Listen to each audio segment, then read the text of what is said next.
الله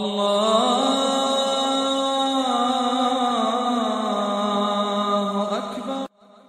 أعوذ بالله من الشيطان الرجيم.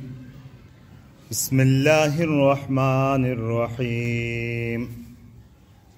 يا صاحبي السجن أما أحدكما فيسقي ربه خمرا وأما الآخر فيسلب فتأكل الطير من رأسه قضي الأمر الذي فيه تستفتيان وقال للذي ظن أنه ناج منهما اذكرني عند ربك فأنساه الشيطان ذكر ربه فلبث في السجن بضع سنين. صدق اللہ العظیم. یا صاحب السجن، اے جیل کے میرے دو ساتھیوں. صاحبین دو ساتھی، نون اضافت کی وجہ سے گر گیا. اے میرے جیل کے دو ساتھیوں.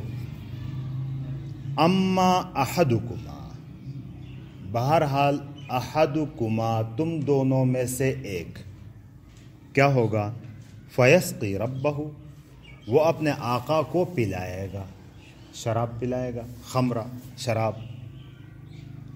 یہاں ان دو ساتھیوں کو دین کی دعوت دینے کے بعد اب انہوں نے جو سوال کیا تھا، جو خواب انہوں نے بتایا تھا، اس کی تعبیر ان کو بتائی جا رہی ہے.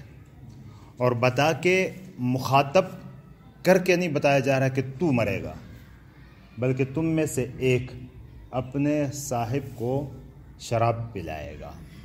تو اس کا مطلب یہ ہے کہ ڈائریکٹ اگرچہ نہیں بتائے گا، لیکن بات بالکل واضح تھی کہ ان میں سے جو شراب پلانے والا جیل میں آ گیا تھا تو اس کو یوں کہا گیا کہ بھئی تیرے خواب کی تعبیر یہ ہے کہ تو بدستور شراب ہی پلائے گا، مطلب تیری رہائی ہوگی اور تو مجرم نہیں پایا جائے گا، لہٰذا تو بدستور اپنے عہدے پر فائز رہے گا.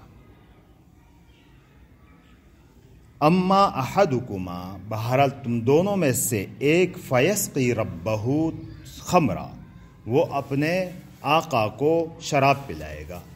رب کا لفظ پرورش کرنے والا، مالک، آقا، اور ایسی ذات جو ابتدا سے انتہا تک تدریجاً ہر مرحلے میں جس کی پرورش کرے، تو وہ تو اللہ ہی ہو سکتا ہے.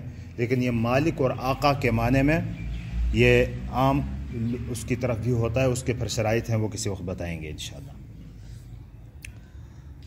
تو فرمایا وَأَمَّا الْآخَرُ، اور بہرحال جو دوسرا ہے، فَيُسْلَبُ، تو وہ کیا کیا جائے گا؟ سولی چڑھایا جائے گا، سولی پر چڑھایا جائے گا، یعنی پھانسی دی جائے گی اس کو. فَتَأْكُلُ الطَّيْرُ مِنْ رَأْسِهِ، تو پرندے اس کے سر سے کھائیں گے.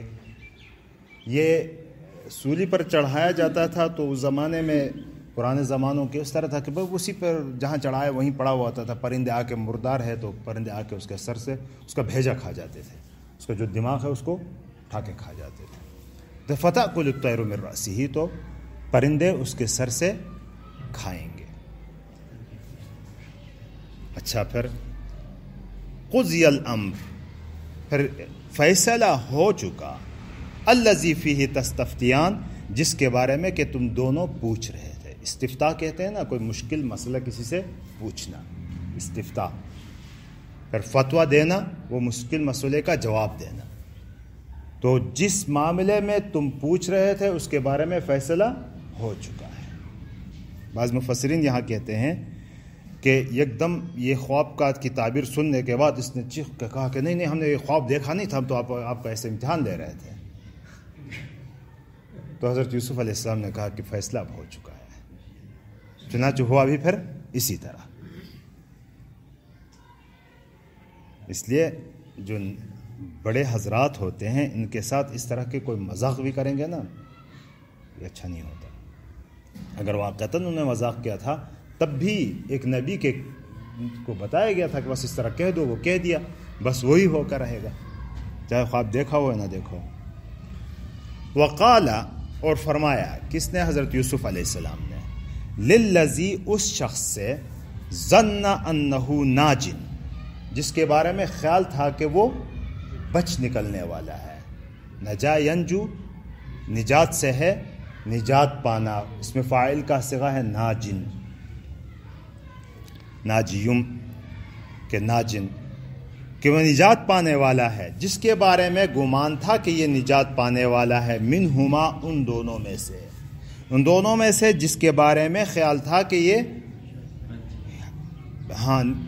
بچ نکلنے والا ہے، اس سے حضرت یوسف علیہ السلام نے فرمایا کہ اذکرنی، میرا ذکر کرو، مجھے یاد کرو، عند ربک، اپنے آقا کے سامنے، یعنی بادشاہ کے سامنے، جو تو نکل کے چلا جائے گا تو اپنے بادشاہ کے سامنے میرا تذکرہ کر دینا وہاں، کہ بھائی یوسف نامی شخص بھی، یعنی اس طرح ہی ہوگا کہ یوسف نامی شخص جیل میں پڑا ہوا ہے، قصور بھی اس کا کوئی نہیں، اس کا قصور بھی کوئی نہیں، اور میرے حالات آپ نے جو دیکھے ہیں وہ سارے بیان کر دو کہ اس قسم کا آدمی ہے، تاکہ وہ اس کی تفتیش کرے، اور جب تفتیش کرے گا تو ظاہر ہے میری رہائی کے اسباب پیدا ہوں گے۔ فَأَنْسَاهُ الشَّيْطَانُ، تو اس سے بھلوایا شیطان، یعنی اب بیچ میں سارا قصہ سکپ ہو رہا ہے نا، آزاد ہو گیا، چلا بھی گیا، اپنے آقا کے پاس گیا، بادشاہ کے ہاں ملازمت اس کی بحال ہو گئی، لیکن وہاں پھر جب دنیا کی رنگرالیوں میں وہ مصروف ہو گیا اور دنیا کے عیش و عشرت دوبارہ دیکھی تو کہاں جیل کو کہاں یاد آتا ہے۔ وہ جو کہتے ہیں نا کہ جیل میں جا کے آدمی کہتا ہے کہ میں بس یہاں سے فارغ ہوتے ہی بس انشاءاللہ 4 مہینے میں لگاؤں گا، پکے ہیں، جب آتا ہے تو اسی سوسائٹی میں چلا جاتا ہے، وہ پھر دنیا کے وہ ماحول پھر دیکھ لیتا ہے۔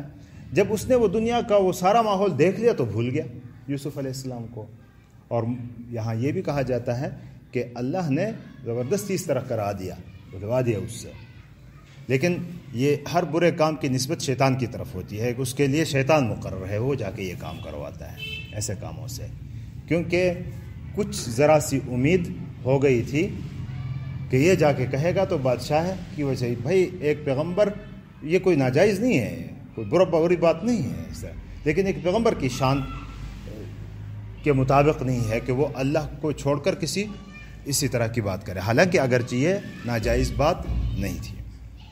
یہ بہرحال بعض لوگوں نے یہ نقطہ یہاں اٹھایا ہے۔ فَأَنْسَاهُ الشَّيْطَانُ، تو شیطان نے اس کو بھلایا، کہ کس چیز کو؟ ذکر ربہ، اپنے آقا کے سامنے ذکر کو، اپنے آقا کے سامنے یاد کرنے کو شیطان نے بھلایا اس سے۔ فَلَبِسَ يَلْبَسُ کے معنی ٹھہرنا، فِي السِّجْنِ، جیل میں، بِضْعَ سِنِينَ، چند سال، بِضْعَ اور بِضْعَةٌ یہ 2 لفظ ہیں، یہ عادات میں 3 سے لے کر 9 تک کے درمیان عدد کے لیے استعمال ہوتا ہے۔ بِضْعَ سِنِينَ، چند سال، اب چند سال 3 سال بھی ہو سکتے ہیں، 4 بھی ہو سکتے ہیں، 5 6 7 8 9 تک ہو سکتے ہیں۔ جی سر، 3 سے 9 تک، یعنی 10 سے کم 2 سے اوپر، اس عدد کے لیے بِضْعَ کا لفظ استعمال ہوتا ہے، یہ آپ اس میں پڑھیں گے بھی، نحو میں کہیں آئیں گے الفاظ، علم نحو میں۔